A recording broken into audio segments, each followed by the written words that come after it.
दोस्तों, हमारे मूल ग्रंथों यानी उपनिषदों में एक आम मनुष्य के प्रश्नों से शुरुआत की गई है। उपनिषद एक गुरु और शिष्य के बीच में हुए संवाद का ही एक संग्रह है। वहाँ पर शिष्य प्रश्न करता है और गुरु उसका उत्तर देता है। जो प्रश्न इस मानव को सदियों से सताते रहे हैं, उन्हीं प्रश्नों पर हमारे उपनिषदों में, हमारे सनातन धर्म में बात की गई है। उपनिषद तदात्मानं स्वयं कुरुत के माध्यम से बताते हैं कि उस परमात्मा ने इस सृष्टि के रूप में अपने आप को विस्तार दिया और प्रलय काल में वो ही इस सृष्टि को अपने आप में समेट लेता है। ये ब्रह्मांड एक तरह से उस ईश्वर का ही रूप है। हमारे उपनिषदों में जब शिष्य गुरुओं के इन थ्योरीज पर प्रश्न उठाते हैं, तब गुरु बड़ी ही विनम्रता से उनका समाधान भी करते हैं। जब उपनिषदों में कहा जाता है कि इस परमात्मा ने इस सृष्टि की रचना की, अपने आप को इस सृष्टि के रूप में, इस ब्रह्मांड के रूप में विस्तार दिया, तब एक प्रश्न खड़ा होता है कि बिना साधन के परमात्मा इस सृष्टि की रचना कैसे कर सकता है। हर व्यक्ति को कुछ न कुछ बनाने के लिए, कुछ न कुछ निर्माण करने के लिए किसी न किसी की आवश्यकता रहती है। जैसे अगर आपको मकान बनाना है तो आपको ईंटें, पत्थर, रेत सब कुछ चाहिए होगा। इसके बाद में आपका आइडिया लगेगा, उसमें कारीगर लगेंगे, उनकी इच्छा शक्ति लगेगी, तब एक मकान का निर्माण होगा। यहाँ पर भी शिष्य वहाँ पर प्रश्न उठाते हैं कि उस परमात्मा के पास कोई भी साधन नहीं है, वो अपने आप को विस्तार देता है, तो फिर परमात्मा इस सृष्टि की रचना कैसे करता है? इस प्रश्न का उत्तर हम आगे वीडियो में जानते हैं। हेलो नमस्कार दोस्तों, स्वागत है आपका अभिज्ञान में। हमारे उपनिषद बताते हैं कि इस ब्रह्मांड के रूप में उस पर ब्रह्म परमेश्वर ने ही अपने आप को विस्तार दे दिया। इस ब्रह्मांड की शुरुआत से पहले सब कुछ अव्यक्त था, सब कुछ अप्रकट था। बिल्कुल वैसे ही जैसे बिग बैंग थ्योरी में बताया जाता है कि सब कुछ एक परमाणु से भी छोटे कण में सब कुछ समाहित था। वेद और उपनिषद कहते हैं कि इस ब्रह्मांड में कुछ भी नहीं था, और जो कुछ भी नहीं है वो भी नहीं था, यानी कि आप कल्पना भी नहीं कर सकते, ऐसा शून्य था। तब उस पर ब्रह्म परमेश्वर ने भूष्याम प्रजायै इस संकल्प के द्वारा इस सृष्टि का निर्माण किया। लेकिन उपनिषदों में जो परमात्मा की व्याख्या आई है वो इससे मैच नहीं करती। परमात्मा को निर्विकार, असंग और सबसे परे बताया गया है। बिना किन्हीं साधनों के इस सृष्टि का निर्माण कैसे संभव है? इस प्रश्न का उत्तर हमारे उपनिषदों में ही मिलता है। यह प्रश्न आमतौर पर हर किसी के मन में भी आता है, तो चलिए इसका उत्तर जानते हैं।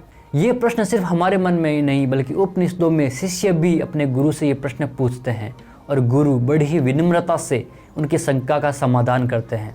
ब्रह्मसूत्र में आता है उपसंहार दशना नेति चैन क्षीरवद्दी, यानी कि अगर कहें कि लोक में घट आदि बनाने के लिए साधन सामग्री का संग्रह देखा जाता है, किंतु ब्रह्म के पास कोई साधन नहीं है, इसलिए ब्रह्म जगत का कर्ता नहीं है। इस प्रश्न का एक छोटा सा उत्तर दिया जाता है कि दूध की भांति ब्रह्म को अन्य साधनों की आवश्यकता नहीं है।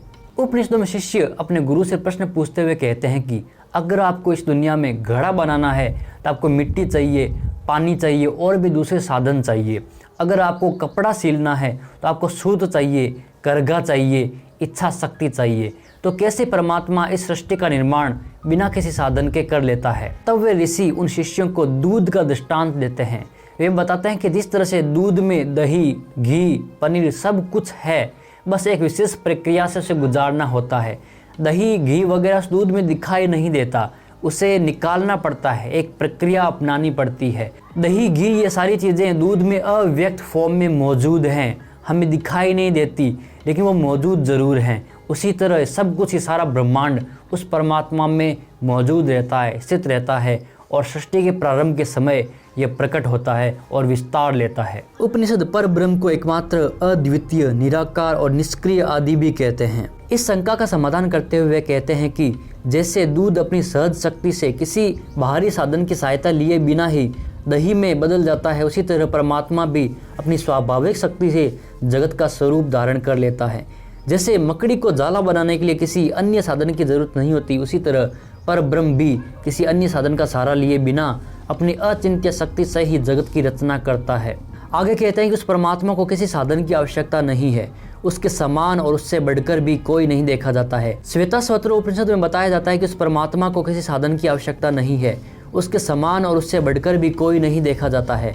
उसकी ज्ञान, बल और क्रिया रूप स्वाभाविक पराशक्ति नाना प्रकार की सुनी जाती है। उपनिषदों में एक ऐसी डेमोक्रेटिक विशेषता है कि जब भी वो कोई ज्ञान देंगे, कोई बात कहेंगे, तो उसके ऊपर खुद ही एक प्रश्न भी खड़ा करेंगे और उस प्रश्न का उत्तर भी वो देंगे। वेद और उपनिषद कभी भी अपने ज्ञान को थोपते नहीं है। जब उस ज्ञान से, उन थ्योरीज से कोई प्रश्न प्रकट होता है, तब उस प्रश्न का भी समाधान उपनिषदों में किया जाता है। सिंबॉलिक तरीके से बताया जाता है कि उस परमात्मा ने संकल्प किया कि मैं बहुत हो जाऊं, मैं इस सृष्टि की रचना करूं, उसके बाद में ब्रह्मांड की शुरुआत हुई। तो शिष्य प्रश्न उठाते हैं कि एक विचारवान व्यक्ति जब विचार करता है किसी चीज़ का निर्माण करने के लिए तो उसे साधन तो चाहिए ही होते हैं।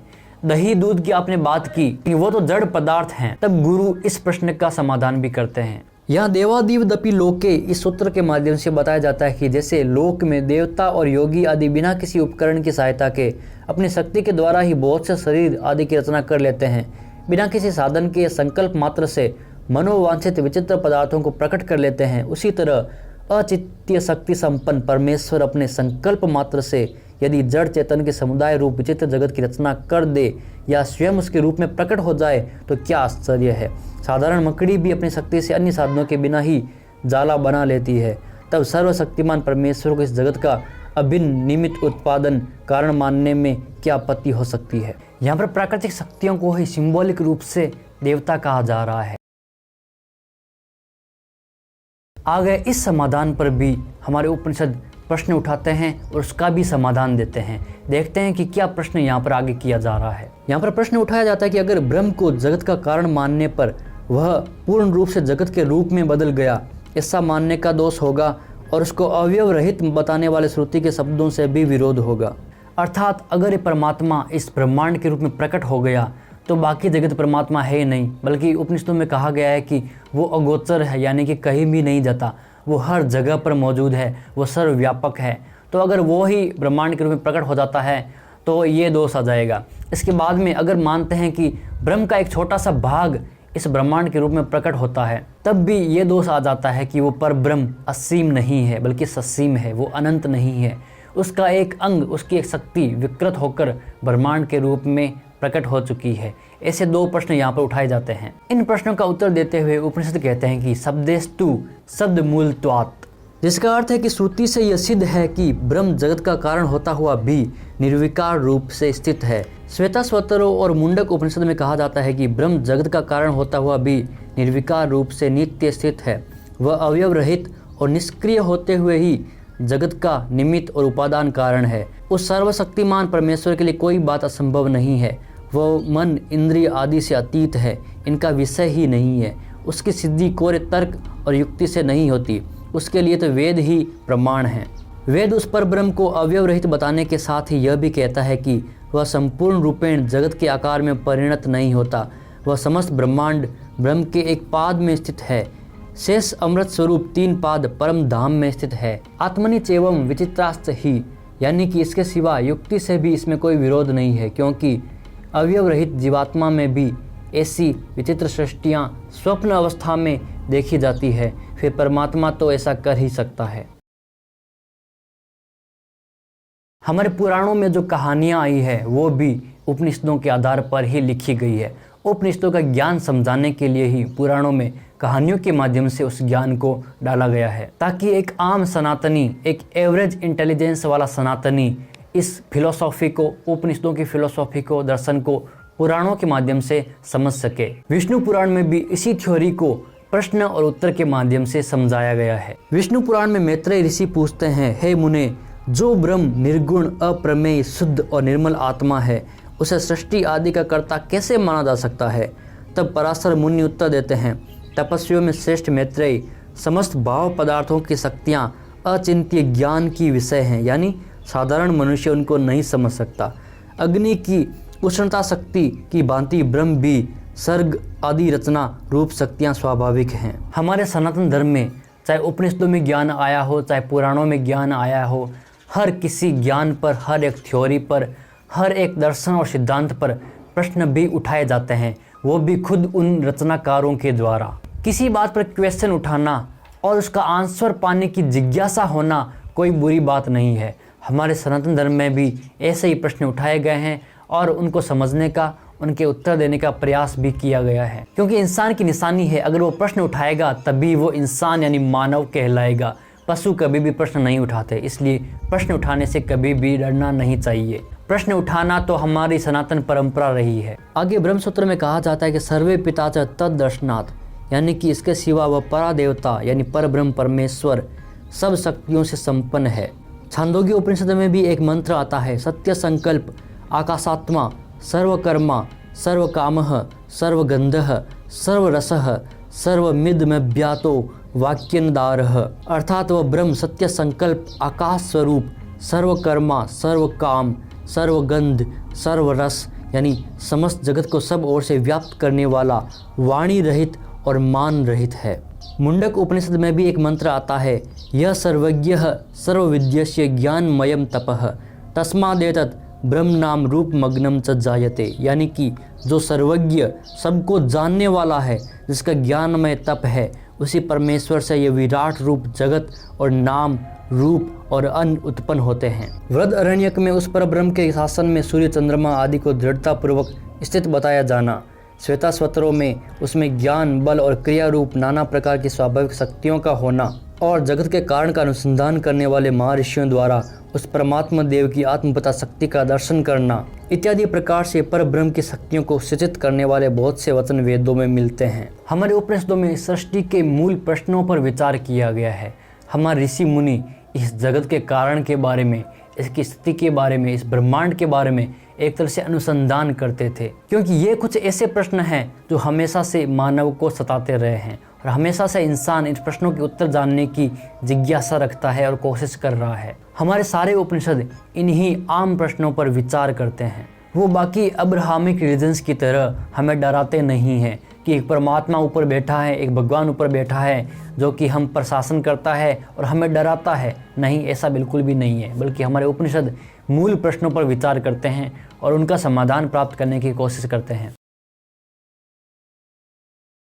आगे एक और प्रश्न खड़ा होता है कि उस पर ब्रह्म को मन से, इंद्रियों से, हाथ पैर से, आकार से रहित बताया गया है, तो वो कैसे इस ब्रह्मांड की सृष्टि कर सकता है। श्वेताश्वतर उपनिषद का हवाला देते हुए कहा जाता है कि ब्रह्म को शरीर, बुद्धि, मन और इंद्रिय आदि कारणों से रहित कहा गया है, इसलिए वह जगत का कारण नहीं हो सकता। तो ऐसी बात नहीं है।